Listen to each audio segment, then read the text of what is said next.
Jackson Carter sat at his mahogany desk, his fingers moving quickly across the keyboard as the glow from his computer lit up the room. The quiet hum of the air conditioning and the faint tap-tap of his keys were the only sounds in the house's late-night stillness. A half-empty coffee mug sat beside a pile of contracts, and the clock on the wall ticked past 11:30 p.m. Another late night. But that was how empires were built. His focus was broken by the creak of the office door opening. Jackson looked up to see Isabella, his wife of nearly 2 decades, standing in the doorway. She leaned one shoulder against the frame, arms crossed, wearing a silk robe tied loosely at the waist. Her expression was somewhere between amused and annoyed. "Jackson, don't you ever get tired of working so hard?" she asked, her voice light, but carrying an undertone that Jackson couldn't quite place. "You're like a machine?" Jackson leaned back in his chair and rubbed the back of his neck. His shoulders ached from hours at the desk, but he smiled faintly. "Someone's got to fund this lavish life of yours. Besides, hard work builds empires. I don't mind as long as I know you and the kids are happy." Isabella smirked, though it didn't quite reach her eyes. She tilted her head and muttered under her breath, just loud enough for Jackson to hear, "Oh, we're definitely happy." The words prickled at the back of Jackson's mind, but he brushed it off, forcing a chuckle. "Good. Glad to hear it." Isabella lingered for a moment, eyes flicking over the cluttered desk, the stacks of paperwork, and his tired face. "Well, don't work too hard," she said, turning abruptly to leave. "God knows we wouldn't want you collapsing on top of your empire." Before Jackson could respond, she was gone, the click of her slippers disappearing down the hallway. Jackson stared at the empty doorway, her words settling uncomfortably. Something about her tone was off, dismissive. It wasn't the first time he'd heard it, but tonight it stuck with him more than usual. He shook his head and turned back to his screen. Down the hallway, the sound of laughter echoed from the living room. Jackson smiled softly to himself. The kids were still awake. He glanced at the clock again, 11:40 p.m. He stood, stretching his stiff back, and decided to check on them. When he reached the living room, the scene brought a brief warmth to his heart. His 4 kids, Oliver, 17, Ava, 15, Noah, 12, and Lily, 9, were sprawled across the couches, giggling at a movie playing on the TV. A bowl of popcorn sat half-empty on the coffee table. "Isn't it past your bedtime?" Jackson teased, leaning against the doorway. Oliver, the oldest, didn't even look up from his phone. "It's the weekend, Dad. Chill." Ava smirked. "Yeah, we're fine. You're the one who should be sleeping." Noah mimicked his sister's tone, pulling a face. "Don't you ever stop working?" Jackson held up his hands in mock surrender. All right. You win. I just came to say goodnight." He turned his attention to Lily, the youngest, who grinned up at him with a mouthful of popcorn. "You too, sweetheart. Get some sleep soon, okay?" "Okay, Dad," she said, her voice bright and innocent, and Jackson smiled at her before turning back toward his office. As he walked away, though, a faint comment reached his ears. "Dad's always in his own little world," Oliver muttered. "I swear he doesn't notice anything." The others chuckled in agreement. Ava whispered something Jackson couldn't make out, followed by more laughter. Jackson paused in the hallway, just out of their sight. He frowned. It wasn't the first time his kids had made comments about him, and they weren't wrong. He had been focused on work a lot lately. But wasn't that what fathers were supposed to do? Build a life for their families, give them everything they needed? Still, the laughter stung in a way he didn't want to admit. He shook it off and returned to his office. The house was silent again an hour later. Jackson sat staring at his computer, but his mind wandered. Isabella's tone, the kids' remarks, it all stirred something inside him that he couldn't quite explain. He leaned back in his chair, listening to the quiet. A sudden sound broke through, the faint murmur of voices. Jackson frowned and glanced at the clock, 12:45 a.m. Who was still awake? He stood and moved toward the hallway, footsteps silent on the hardwood floor. The voices grew clearer as he approached the master bedroom. Isabella was on the phone, her voice low but sharp, the tone completely different from how she spoke to him earlier. The hallway was dark and quiet, the only light spilling in from Jackson's office down the corridor. Jackson Carter trudged toward the kitchen, his feet dragging slightly against the floorboards. The day had been long, too many phone calls, too many deals, too much noise. He needed water, maybe even a stiff drink, before finally collapsing into bed. But halfway there, he heard something. Voices. He stopped, his brow furrowing. It was coming from the kids' room, just a sliver of light creeping from their half-open door. It wasn't unusual for the kids to stay up late whispering, but something about the hushed tones set Jackson's instincts on edge. He took a step closer. Isabella's voice cut through the quiet, low and sharp. "Listen up. Your real father is waiting for us in Switzerland. He's got the money ready. Jackson has no idea we've been siphoning his business dry." Jackson froze. The words hit him like a physical blow. Oliver's voice piped up, laced with laughter. "Dad's such a clueless fool. He's always too busy to notice. Mom, you're a genius." The room erupted with giggles. Jackson's pulse roared in his ears as he leaned against the hallway wall, his breathing shallow. Ava added with a cruel edge in her tone, "It's the easiest heist ever. He really believes we love him." Jackson's world tilted. He felt his chest tighten as the weight of the words pressed down on him. Heist? His own children were calling it a heist. A cold sweat formed at the back of his neck. Isabella's voice came again, calm and deliberate. "Keep your mouth shut until I say. Once he transfers the inheritance into your names, we vanish. He'll have nothing but those ridiculous business plans of his to keep him company." Jackson's hands curled into fists. His breathing grew uneven. Years of sacrifice, hours spent building a life, providing for them, all of it, mocked and discarded like trash. He glanced at his palms, calloused, worn from years of late nights and long hours. How could they? His thoughts swirled. My wife, my children, the people I've given everything to. Were they ever really mine? The laughter from inside the room pierced him again. Noah's voice chimed in, smug and arrogant. He doesn't even realize Mom's been feeding him those fake business advice ideas. He's so easy to manipulate. "Shut up, Noah," Isabella snapped, though it came with a small laugh of her own. "Don't get cocky. I've had to hold this together for months. It's almost over. A few more weeks, and we'll be out of here. No one will ever know we were here." Jackson couldn't listen anymore.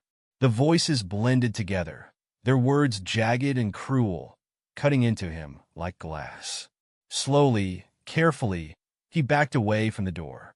His movements were mechanical, his mind numb. Every step he took felt heavier, like his body was sinking into the floor. When he reached his office, he sank into his chair, his heart pounding so loudly it drowned out everything else. The betrayal rang in his ears, Isabella's words, Oliver's laughter, Ava's taunts. He squeezed his eyes shut, trying to erase the sound. This can't be real. His trembling hands reached for the framed photo on his desk, a family vacation in Hawaii 2 summers ago. Isabella had insisted on taking it, saying they needed to capture memories. Jackson had been smiling, his arm around her while the kids grinned and made silly faces in front of the beach. He stared at the photo now, searching their faces for something genuine. He found nothing. His phone buzzed suddenly, jolting him back to the present. It was a notification, his business app confirming another small transfer that Isabella had requested earlier that day. $15,000. She'd done it right under his nose. The reality settled in, sharp and cruel. This wasn't a misunderstanding. This wasn't a mistake. Isabella and the kids, his kids, had planned this for months, maybe longer. They'd been stealing from him, deceiving him while sitting across from him at dinner, smiling in family photos, and wishing him good night before bed. How long have I been a fool? Jackson stared at his reflection in the dark computer screen, his own face, tired and hollow. A man who thought he had it all figured out. But not anymore. Slowly, clarity replaced the shock. His breathing steadied. He set the photo down and picked up a pen, tapping it methodically against the desk. Confronting them now would be pointless. They'd deny everything. And what would he gain? No, this betrayal called for something different, something precise. Isabella thought she was in control, but Jackson wouldn't go down like the fool they believed him to be. His jaw clenched as he opened his laptop. His business accounts were all linked here. It would take time to untangle the mess they created, but they'd left him no choice. He would protect what was his. The next morning, Jackson sat at the breakfast table, sipping his coffee. Isabella breezed into the kitchen, dressed in her yoga outfit, a fake smile plastered on her face. "Good morning," she said lightly, pouring herself a cup of tea. "Morning," Jackson replied, keeping his tone neutral. He watched her from behind the rim of his mug, taking in her calm demeanor, like nothing had happened the night before. Oliver entered next, earbuds in, and grabbed a piece of toast without a word. Ava followed, tossing a glance at Jackson before whispering something to her brother. They shared a grin, laughing quietly. Jackson felt his pulse quicken, but he forced himself to remain still. "Big day today?" Isabella asked casually, sitting down across from him. Jackson nodded. "Always is. Lots of decisions to make." He held her gaze for a moment longer than necessary. Isabella's expression flickered just briefly, a hint of discomfort, before she smiled again. "Well, don't forget we have dinner plans with the Parkers next weekend. I told them we'd bring wine." "Of course," Jackson said smoothly. "I'll take care of it." As Isabella sipped her tea and the kids laughed among themselves, Jackson's mind was already racing ahead. Isabella had underestimated him. She thought he was blind, oblivious, but she'd made a mistake. He was wide awake now, and soon, they'd realize they'd been laughing at the wrong man. Jackson picked up his phone and called the one person he trusted, his younger brother, Mark. "You're really doing this?" Mark's voice sounded skeptical but firm over the phone. "Yes," Jackson replied quietly. "I've worked too hard for this family for them to let them walk away with everything I built. I need you to take over the company. Legally." A pause. Then Mark said, "You sure you don't want to think this through? You don't do things impulsively, Jackson." "This isn't impulsive." Jackson's voice hardened. "I overheard them. Isabella, the kids, they've been siphoning money, stealing from me. They're planning to disappear to Switzerland the moment I sign everything over to the kids." "Mark, this isn't just betrayal. It's a goddamn con." Silence hung for a beat before Mark exhaled. "All right, I'll get the paperwork ready. Everything will be under my name by tomorrow." Jackson's shoulders relaxed slightly. "Thank you, Mark. I'll make sure you're compensated for all of this." "Forget it," Mark replied gruffly. "You're my brother. Let's fix this mess." With the company's fate secured, Jackson's next step required careful precision. He logged into his online banking account and, one by one, froze every joint account and credit line. He could almost picture Isabella's face when she'd try to withdraw money later that day. She would panic first, then rage, an image that gave him an odd sense of satisfaction. He glanced at his calendar. 2 days. I'll be out of here in 2 days. The next day, Jackson sat in the sterile office of a private lab, flipping through an old magazine as he waited. The woman behind the counter called his name. "Mr. Carter?" Jackson approached the counter, keeping his face neutral. "Your results are ready," she said, handing over the sealed envelope. He took it silently, slipping it into his coat pocket as he walked out. Back in his car, he sat for a moment before tearing the envelope open. 4 sheets of paper, each with a child's name at the top. Oliver, Ava, Noah, Lily. And next to paternity probability was a crushing truth, 0%. Jackson stared at the results, his jaw tightening. He had suspected deep down, but seeing it spelled out so plainly, so brutally, made his hands tremble. "They're not mine. None of them." The betrayal deepened. It wasn't just money or love that Isabella had taken from him. It was the very identity of fatherhood. Jackson had sacrificed for children that weren't even his own. He clenched the papers in his fist, feeling the heat rise in his chest. But instead of falling into despair, a strange calm overtook him. This wasn't the end. This was fuel. By the final day, everything was ready. Jackson woke up before sunrise, grabbed the documents he'd prepared, DNA test results, frozen account notices, and the divorce papers, and carried them downstairs. The kitchen was quiet, the first rays of sunlight filtering through the window. He spread the papers neatly across the kitchen counter, lining them up as though they were exhibits in a courtroom. At the top, he placed a handwritten note. "You lied, you betrayed, and you mocked me. Enjoy the emptiness you've earned." Jackson stood back, surveying his work. There was a hollow satisfaction in knowing they would find this after he was long gone. Isabella woke with a start. For a moment, everything felt normal, too normal. The sunlight poured into the bedroom window, birds chirped outside, and the faint sound of Oliver shouting echoed through the house. She groaned, sitting up and rubbing her temples. Then her mind flickered back to the events of yesterday, the frozen accounts, the tension in the house. Jackson, she muttered, looking over at his empty side of the bed. Frowning, she threw on a robe and made her way downstairs. The house was eerily quiet, save for her own footsteps. The kids weren't in their usual spots. Oliver wasn't glued to the PlayStation. Ava wasn't glued to her phone. Instead, they were huddled around the kitchen counter, staring at a mess of papers. "Mom?" Ava looked up first, her face pale.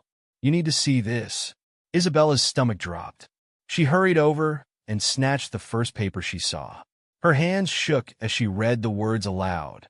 Paternity excluded. Probability 0%. No, her voice came out in a whisper. She grabbed the next sheet, another DNA result, the same cold confirmation. She flipped through them frantically. Oliver, Ava, Noah, Lily. Each one hit her like a hammer. "Mom, what does this mean?" Oliver asked sharply, though his voice had a nervous edge to it. It's nothing," Isabella snapped, tossing the papers down. "Nothing?" Oliver shouted back. "This says we're not his kids. What's going on?" Before Isabella could answer, Ava grabbed a different document and notice from the bank. "Look at this. All accounts frozen. Access denied." "What did you do, Mom?" Isabella spun around, trying to regain control of the situation. "I don't know." "Stop yelling." She stopped mid-sentence when she saw the final piece of the puzzle, the divorce papers. On top of it was Jackson's short note, written in his neat, calm handwriting. "You lied, you betrayed, and you mocked me. Enjoy the emptiness you've earned." Her heart thudded in her chest. She clutched the paper, rereading it as if the words might change. A chill ran down her spine. "He knows," she whispered. Her voice trembled as panic surged.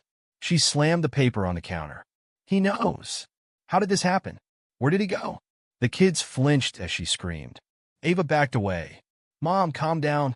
What do you mean he knows? What's happening?" Isabella turned on her daughter. "This is your fault.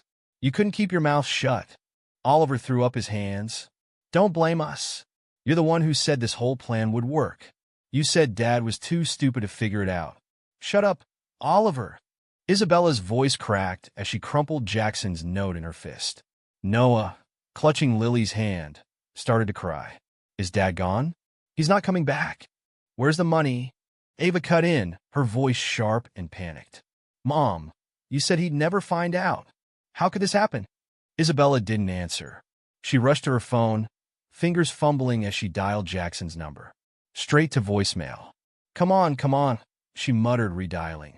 Nothing. She tried again. Voicemail. Her hands shook as she slammed the phone down on the counter. "He's gone," Oliver said quietly, staring at the empty kitchen. "Isn't he?"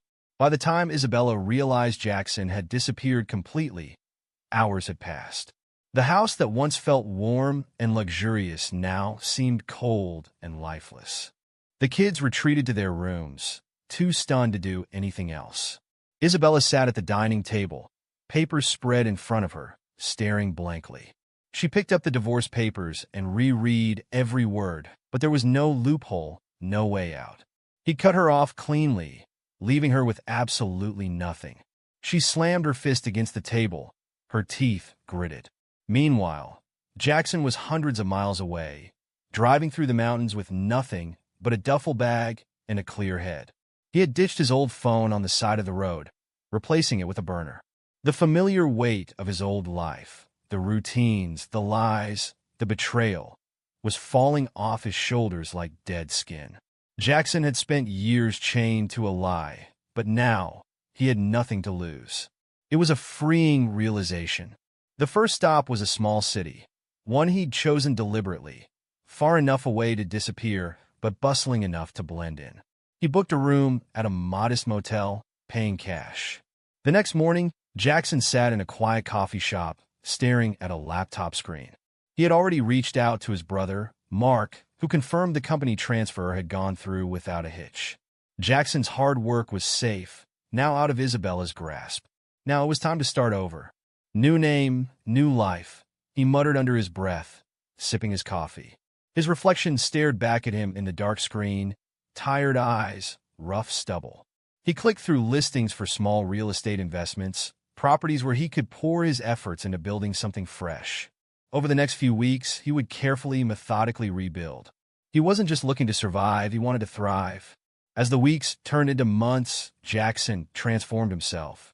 He stopped by a local gym every morning before sunrise, burning through anger and betrayal with every lift and run. His body grew leaner, stronger.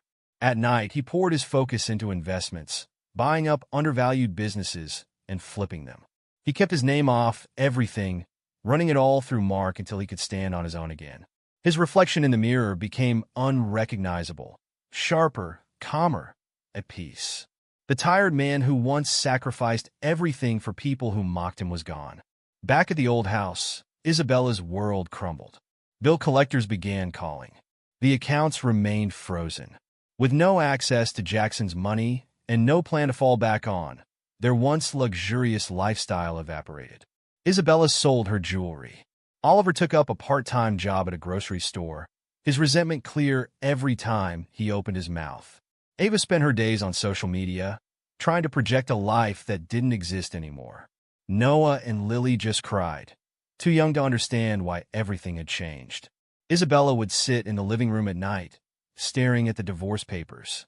She called Jackson's number every single day, leaving frantic, pleading voicemails that would never be heard. "Please, Jackson, I made a mistake. The kids need you. I need you. Just come back."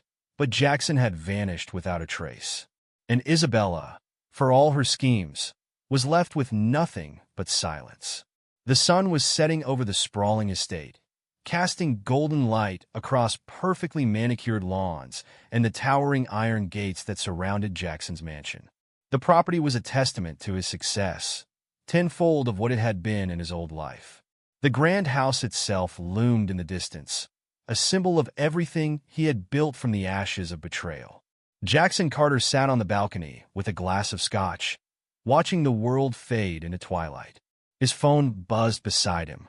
"Sir," the guard's voice came through the speaker. "You have visitors." Jackson frowned. "Visitors?" "Your ex-wife and the kids, sir. They're the front gates." The words hit like a flicker of distant thunder. Unexpected, but nothing to shake him. Jackson picked up the glass, swirling the amber liquid. "Don't let them in. They're refusing to leave, sir." Causing a scene, Jackson sighed and stood. He wasn't surprised. Isabella had a way of refusing to accept defeat, a skill she had used to manipulate him years ago. He adjusted his shirt and walked through the mansion's halls, passing marble floors and chandeliers that sparkled under the lights. He made his way outside, where a long driveway stretched to the gates. The closer he got, the louder the commotion became. Isabella's familiar voice pierced the evening air, desperation tinging her tone. "Jackson, let us in." The gates came into view, and there they were, Isabella and the kids. Their faces looked different, more worn, older, and stripped of the arrogance he once knew. Yet, the way they carried themselves brought back memories of that night, years ago, when they had laughed at his expense. Oliver, now 22, stood front and center, tall and defiant, his arms crossed like he owned the place. Ava, 20, scowled behind him, her eyes sharp and accusing. Noah, barely 17, looked thin, his hands shoved into his pockets as he stared at the ground.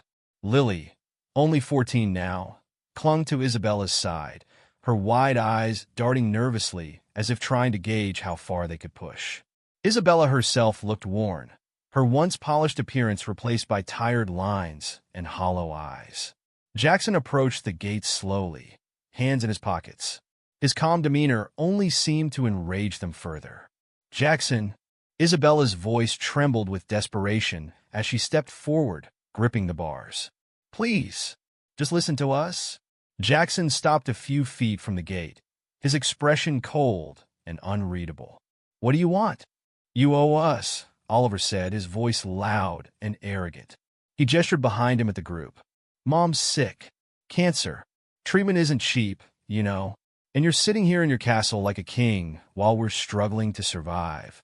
Jackson raised an eyebrow, but said nothing, letting the silence make them sweat. Yeah, Ava chimed in angrily. You can't just abandon us. We're your kids. Jackson's lip twitched, though it wasn't quite a smile. He stared at her for a long moment, and then spoke, his voice calm but sharp. You're not my kids? The words hit like a gunshot. Ava flinched, her confidence faltering for a split second.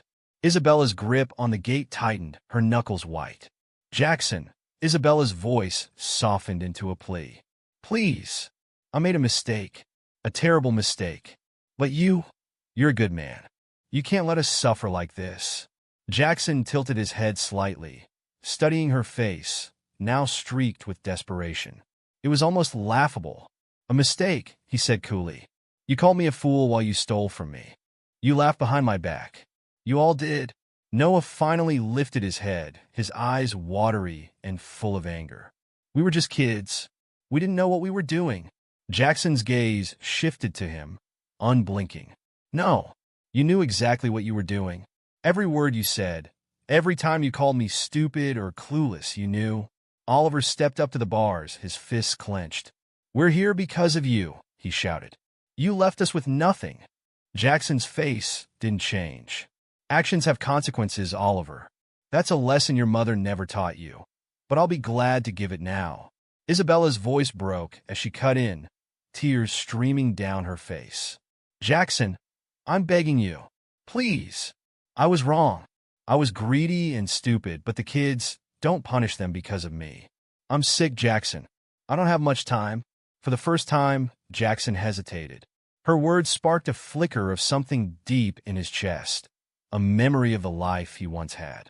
He remembered holding Lily when she was a baby, helping Noah with his science projects, watching Oliver score his first goal at soccer. For a brief moment, the father he had been felt real again. But the memory was short-lived. The betrayal was stronger. You still think I owe you something, he said finally. His voice was steady, but there was an edge beneath it now. I gave you everything, and you laughed at me. Do you remember what you said that night, Isabella? How stupid I was? How easy I was to fool? You didn't care then. I don't care now.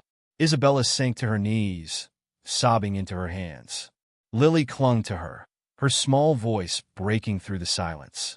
Daddy, please. The word stung, but Jackson hardened himself. I am not your father, he said firmly. Oliver, still seething, slammed a hand against the gate. You're just a bitter old man. You'll die alone, you hear me? Jackson smiled faintly at that, a cold, detached smile that sent chills through them. I'd rather be alone than surrounded by traitors. He turned on his heel, walking away without another word. Jackson, Isabella screamed behind him, her voice raw. Ethan, but he didn't stop. At the edge of the driveway, he turned to the guard station nearby. Escort them off the property. If they come back, call the police. Yes, sir.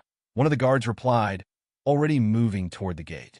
Jackson climbed the steps back toward his mansion. From the balcony, he watched as Isabella and the kids were ushered away from the gates. Oliver kept yelling. Ava wiped tears angrily from her face, and Isabella collapsed into sobs as she was led back to their car. For a moment, Jackson stood there in silence, the distant echoes of their voices fading into the evening air. Then he turned and walked back inside, closing the door on the past. A year had passed since the confrontation at the mansion gates. Jackson Carter rarely thought about his past anymore, though occasionally news would drift in from mutual acquaintances or through quiet whispers in social circles. He never asked for updates on Isabella and the kids, but they found him anyway, unspoken reminders of a life he'd left behind. In a dimly lit hospital waiting room, Isabella sat hunched in a plastic chair, her thin fingers clutching a crumpled prescription note. Her once vibrant face had grown pale and gaunt, hollowed by sickness and stress.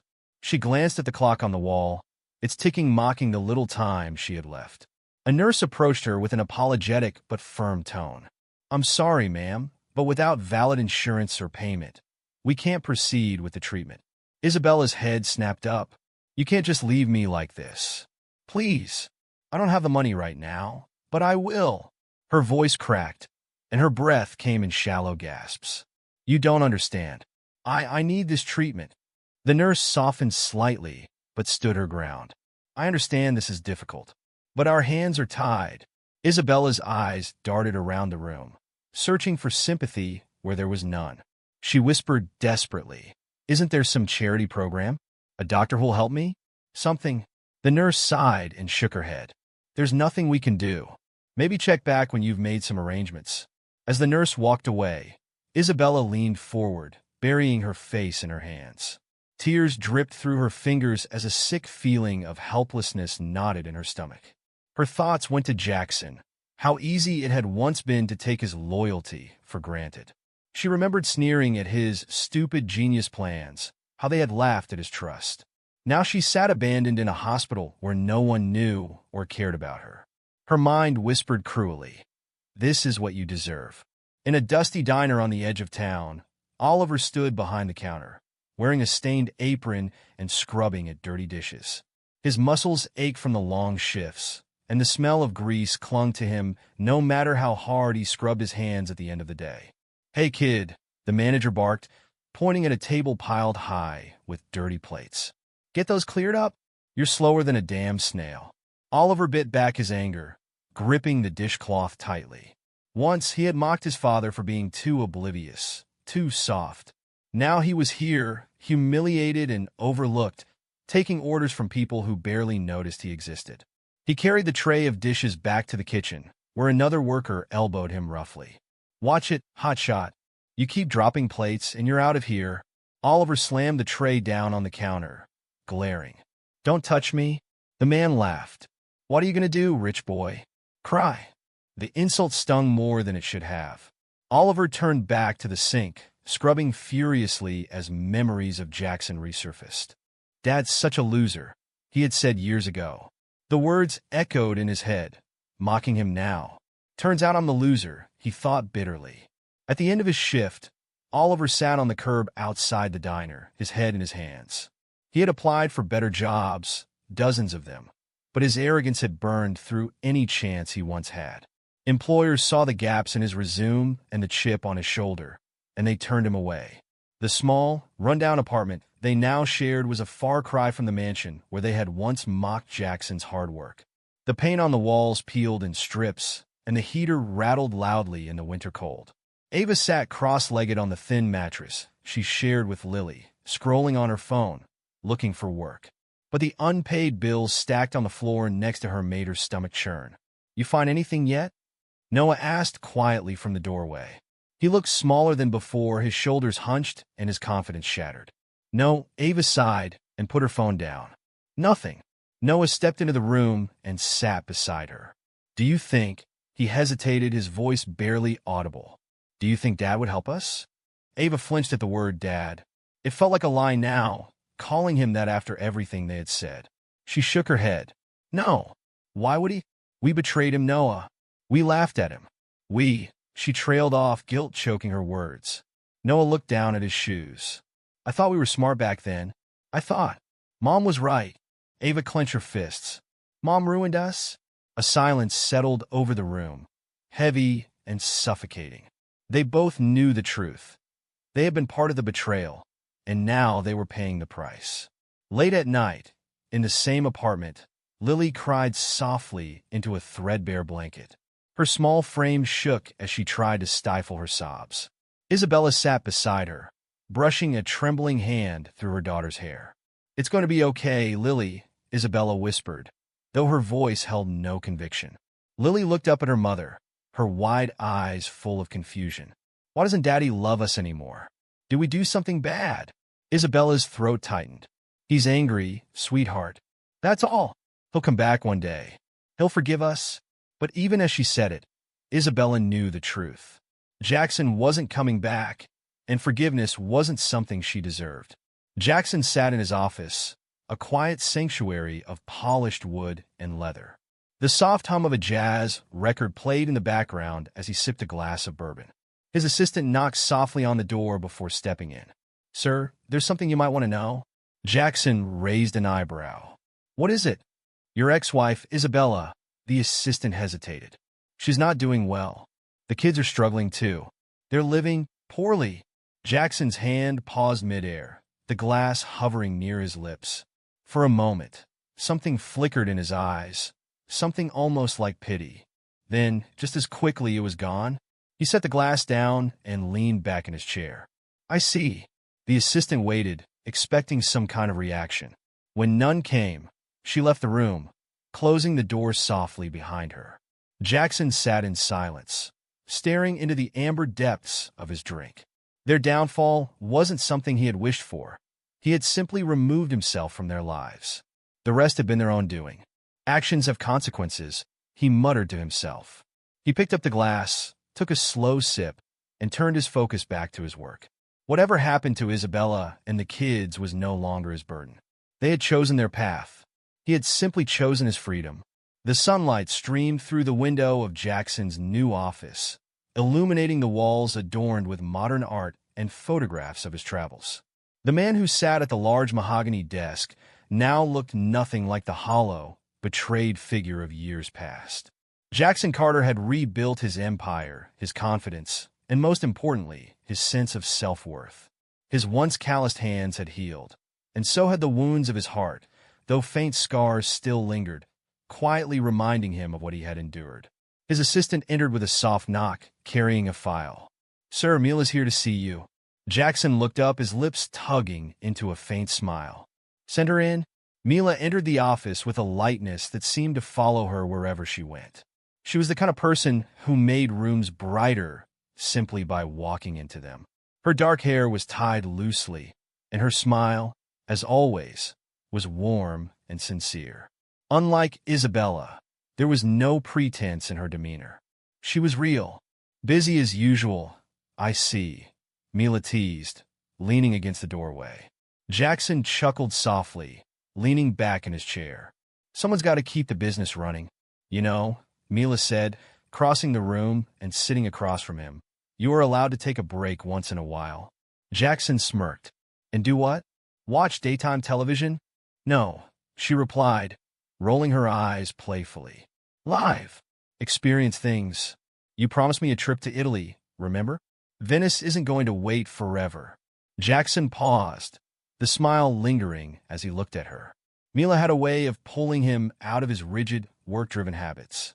When they met nearly a year ago at a charity event, she had been nothing more than a curious stranger, someone he thought he'd forget.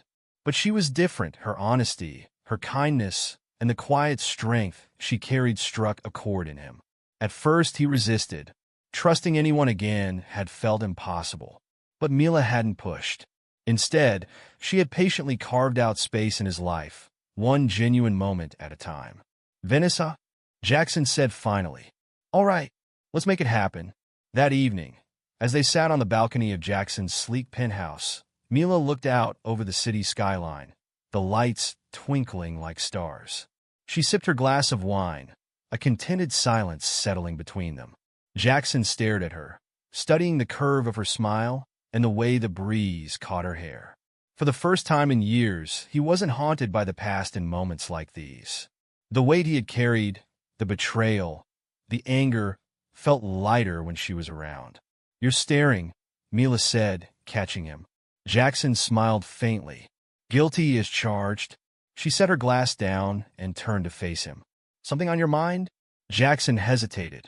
He rarely spoke about his past, though Mila knew pieces of it.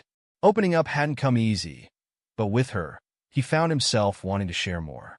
Sometimes, I wonder how I got here, he admitted. After everything, he paused, searching for the right words. I didn't think I'd ever be able to trust anyone again. Mila's expression softened. You've come a long way, Jackson. You don't have to be defined by what happened to you. He exhaled, the memory of Isabella and the kids flickering like shadows in his mind. It's not just what they did, he said quietly. It's that I let them. I believed their lies. I gave them everything I had. Mila reached across the table, resting her hand gently on his. Trusting people doesn't make you weak. It means you were willing to love, even when it hurt. Jackson looked at her, her words sinking in. And what if it happens again? Mila squeezed his hand gently. Not everyone's like them, Jackson. Love doesn't always mean betrayal. He let her words settle, the silence between them no longer uncomfortable, but filled with understanding. Maybe I can believe that again, he murmured finally, his voice barely above a whisper. Mila smiled, the kind of smile that reached her eyes.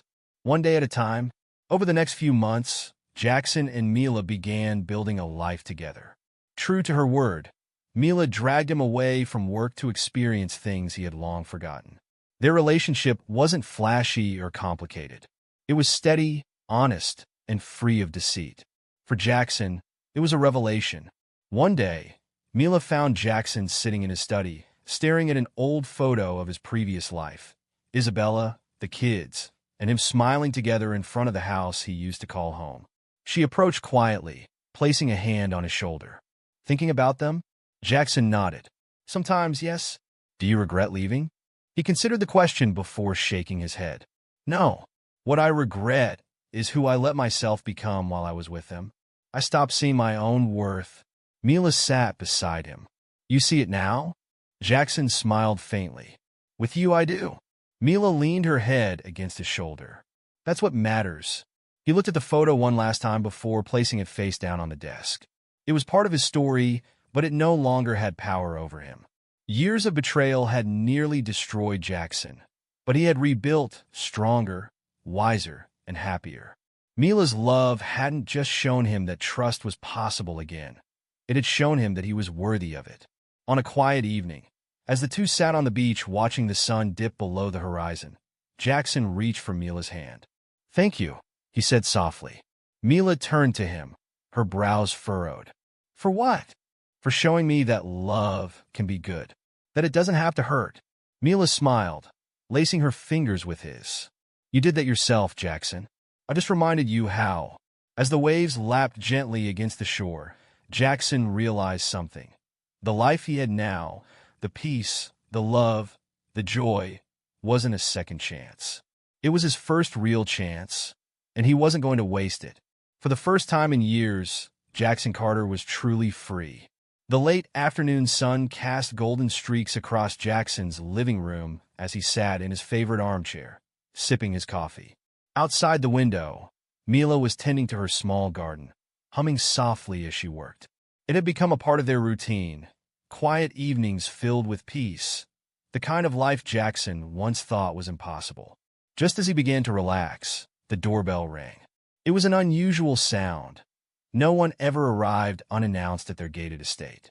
Frowning, Jackson set his cup on the table and stood up. I'll get it, he called to Mila, who waved in acknowledgement but remained kneeling in the flower bed. Jackson opened the door to find a courier holding a small envelope. Mr. Carter? Yes. Sign here, sir.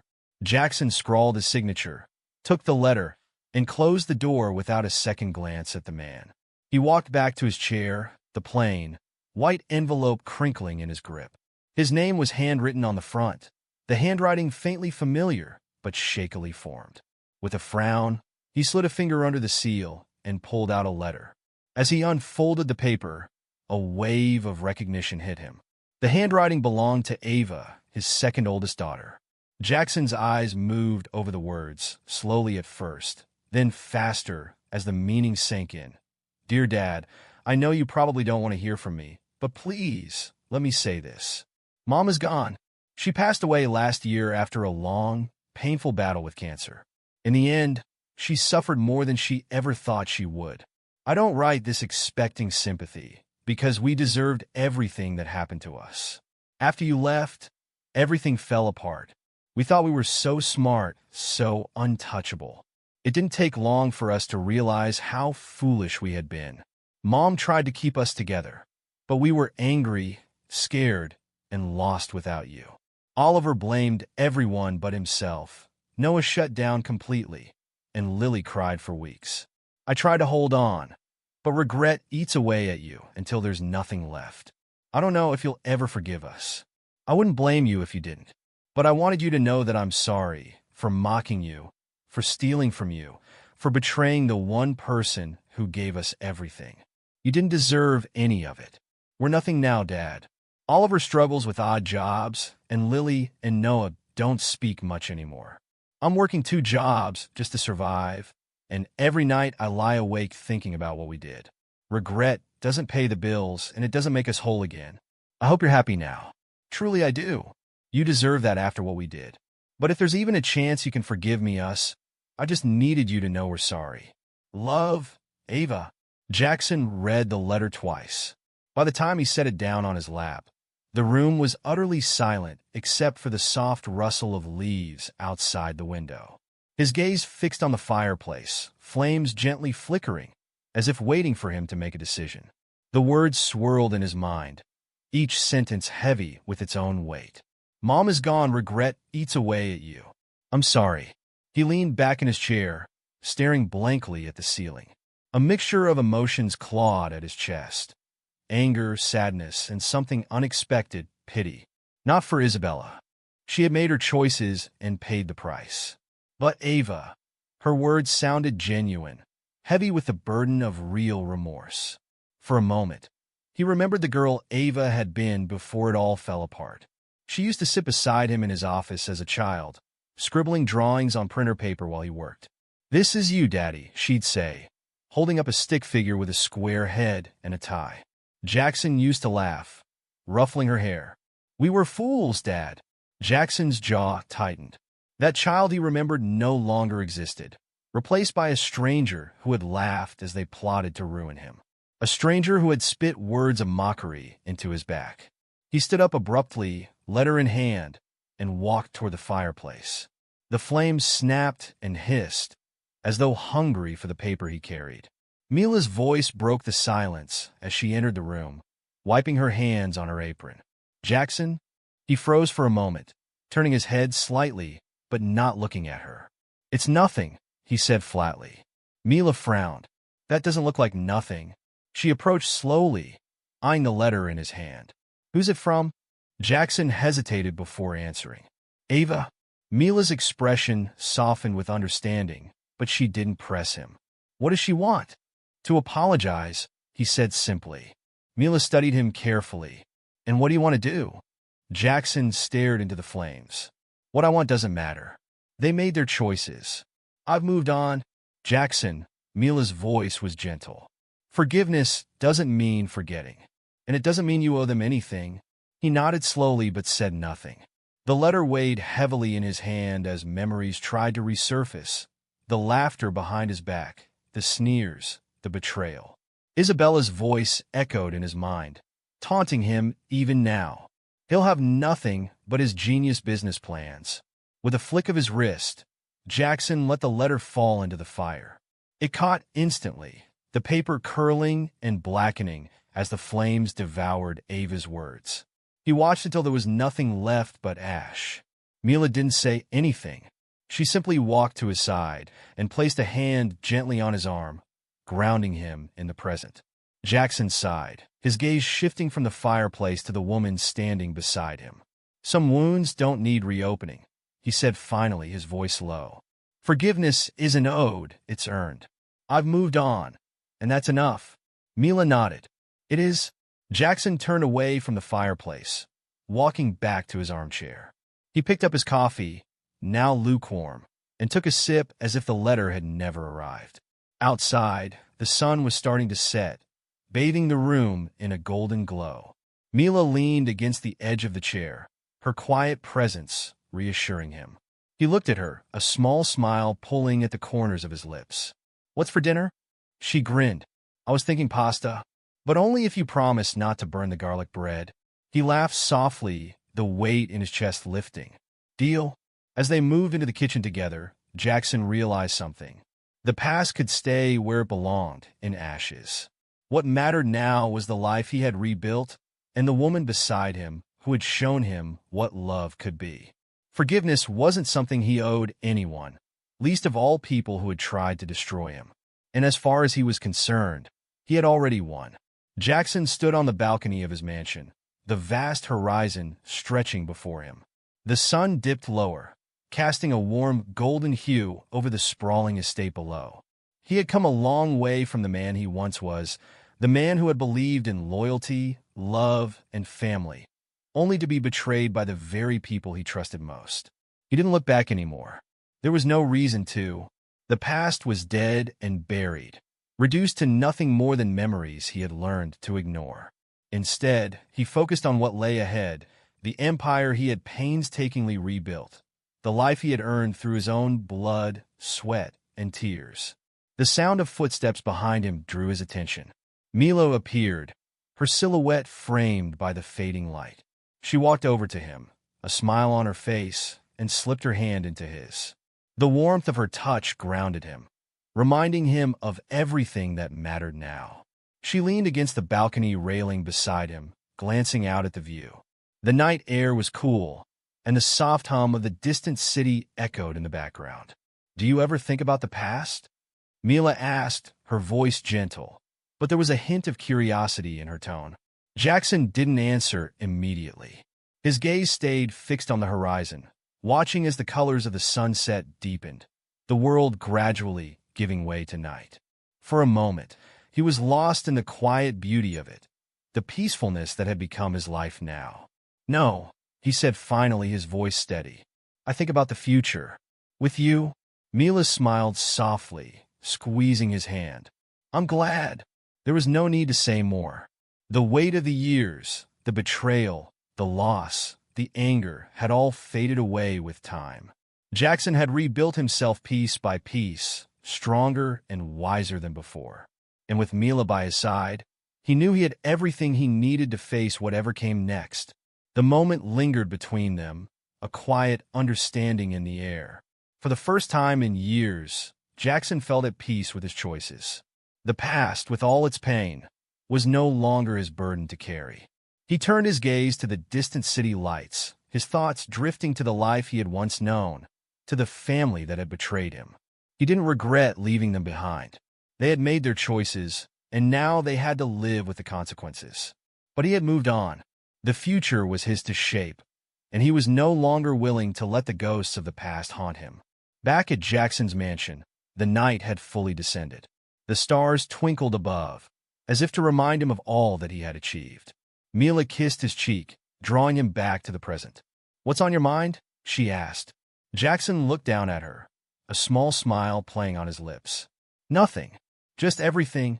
Mila's eyes softened. "You've come so far, Jackson. You deserve all of this." He nodded slowly. "I've earned it." The camera pulled away, capturing the view of the mansion as the lights inside flickered on, casting a warm glow. Jackson and Mila stood side by side, their futures uncertain but bright. The story of betrayal had come to an end, but for Jackson, it was only the beginning of a new chapter, a life rebuilt from the ground up. And this time, he wouldn't let anyone take it away. The camera faded to black, leaving behind the faint sound of a world starting over.